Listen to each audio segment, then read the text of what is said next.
ირაკლი ყობახიძე ამბობს, რომ ეუთოს ბევრ ქვეყანას აქეთ შეგვიძლია ვასწავლოთ დემოკრატია და დემოკრატიული არჩევნები, მედიის პლურალიზმი და ადამიანის უფლებები, შემწყნარებლობა და ბევრი სხვა რამ. ეს განცხადება მან 12 მარტს მოსკოვის მექანიზმის ანგარიშის გამოქვეყნების შემდეგ გააკეთა. ყობახიძეც და მისი თანაგუნდელებიც ცდილობენ საზოგადოება დაარწმუნონ, რომ თითქოს ფასი არც ამ ანგარიშს აქვს.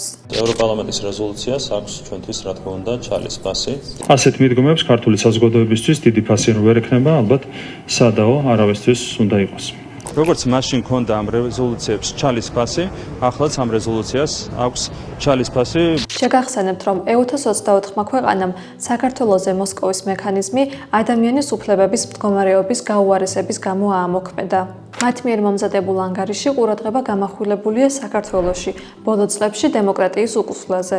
კერძოდ, ადამიანის უფლებებისა და მედიის მდგომარეობის გაუარესებაზე, გამოხატვის თავისუფლების შეზღუდვაზე, ოპოზიციის დევნასა და პოლიტპატიმრებზე, აქციის მონაწილეების დევნასა და რეპრესიულ კანონმდებლობაზე. დოკუმენტში ნათქვამია ისიც, რომ ძალადობის ზოგიერთი შემთხვევა წამებას უახლოვდებოდა.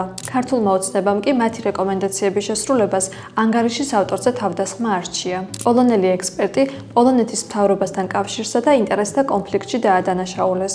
ექსპერტი ანგარიშზე მუშაობისას აქტივისტებს, ჟურნალისტებს, ოპოზიციას და თავად ოცნების ლიდერებსაც შეხვდა. ის ამბობს, რომ ოცნების წევრები მის რეზიუმეს იცნობდნენ და თანამშრომლობაზე უარი არ უთქვამთ. მე დამოუკიდებელ ექსპერტად მომიწვია არა პოლონეთმა, არამედ ეუთომ. მე ვარ მეცნიერი და სრულიად დამოუკიდებელი ვიყავი. ამბობს ანგარიშის ავტორი პატრიცია გრჟებიკი რადიო თავისუფლებასთან ინტერვიუში.